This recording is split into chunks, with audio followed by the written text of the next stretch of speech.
మన భారతదేశంలో ఏదైనా హేయమైనది, అంతేకాకుండా మరి సిగ్గుపడవలసినటువంటి పని ఏదైనా ఉన్నదనంటే అది ఒక ఆవును దేవుడిగా చేసి కొలవటం, లేదా ఆవు లేదా ఈ యొక్క ఆవు మాంసం తిన్నటువంటి వారిని చంపటం. అసలు మొట్టమొదట ఆవును దేవుని చేయడమే తప్పు.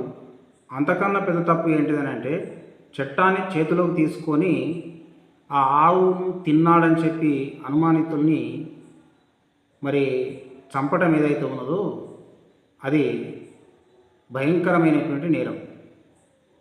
అసలు నాకు అర్థం కానిది ఏంటిదనంటే ప్రతి క్రిమి కీటకాల్లో, జీవజంతువుల్లో దేవుడు ఉన్నాడని చెప్పి మరి బోధించే వీళ్ళు అసలు మనిషిలో దేవుడు కనబడడం లేదా? మరి మనిషిలో దేవుడు ఉన్నాడని చెప్పి భావించినప్పుడు మనిషిని చంపరు.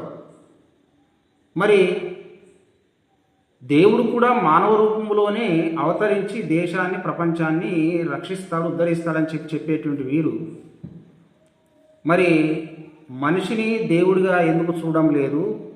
మనిషిని ఎందుకు చంపుతున్నారు? మరి మనిషిని చంపినప్పుడు అందులో ఏమైనా నీతి అనేది ఉన్నదా? మానవత్వం అనేది ఉన్నదా? లేదు. అంతేకాకుండా హిందువులకు దేవుడైతే ఇతరమైనటువంటి వాళ్లకు దేవుడు కావలసినటువంటి అవసరం కూడా లేదు. ఎందుకనంటే వారి యొక్క గ్రంథాలలో ఈ ఆవు దేవుడని కానీ, క్రిమి కీటకాలు, ఇతరమైనటువంటి అల్పమైనటువంటి జీవులు దేవుడు అని చెప్పి భావించుకోరు వారు. మరి ఈ భారతదేశంలో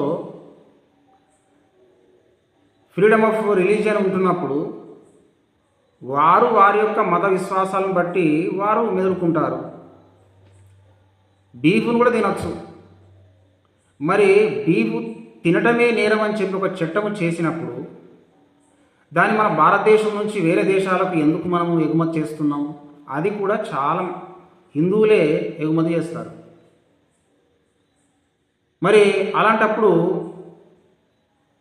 ఒక హిందువులే వారు రాసుకున్నటువంటి గ్రంథాలను దేవుడు అని చెప్పినప్పుడు వారే ఆ యొక్క ఆజ్ఞను, గీతను దాటుతున్నప్పుడు మరి ఇతరమైనటువంటి మతస్థులకు వారికేం కర్మ, లేదా వారికేమి అవసరం? వారు అవసరం పడితే కోసుకొని తింటారు. అందుకోసము ఇది ఆచరణ సాధ్యం కానిటువంటిది.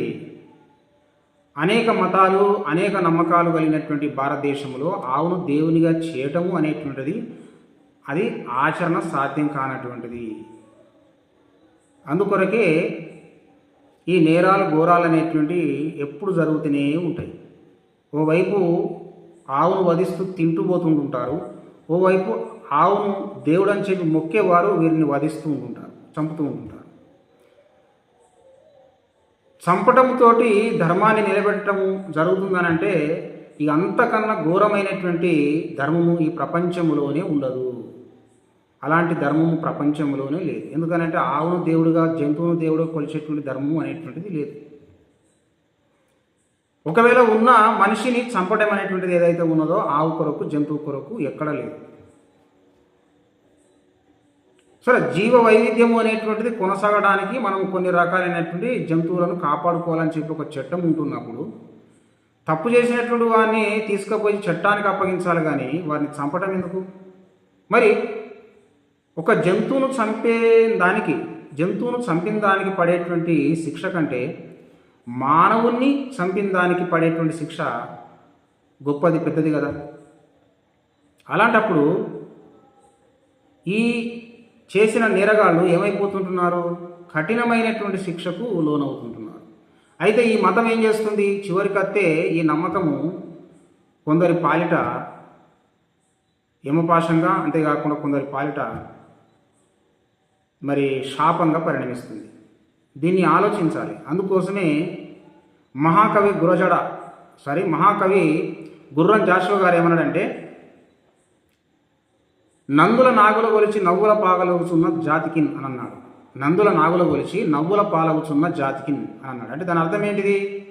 ఇతర జాతుల ముందట, ఇతర దేశాల ముందట నందులను నాగులను దేవునిగా చేసి కొలవటము ఏదైతే ఉన్నదో అది మూర్ఖత్వము అని చెప్పాడు. కాబట్టి గొప్ప మహానుభావులు మన దేశానికి మంచి జ్ఞానాన్ని అందిస్తున్నప్పుడు వారి జ్ఞానాన్ని మనం స్వీకరించక అత్యంత నీచమైనటువంటి విధానం అవలంబించడం బట్టి మన దేశానికి ముప్పుగా ఉండి ఉన్నది. అసలు ఈ హిందూ మతానికి ఒక ప్రాతిపదిక అనేది లేదు. అదే హిందూ మతంలో జంతువు వధ చేసి భుజిస్తూ ఉండుంటే అదే హిందూ మతంలో జంతువును వధ చేయదని చెప్పేటువంటిది 2 నాలుకల ధోరణి కలిగినటువంటిది. అందుకొరకే ఈ సమస్య. ఆలోచించాలి. ఈ హిందూ మత అవలంబికులందరూ కూడా ఆలోచించాలి. మానవత్వం కలిగి ఉండటమే అన్ని మతాల కంటే గొప్పది రాబాయి. అంతకన్నా గొప్ప మతం అనేటువంటిది ఏదీ లేదు.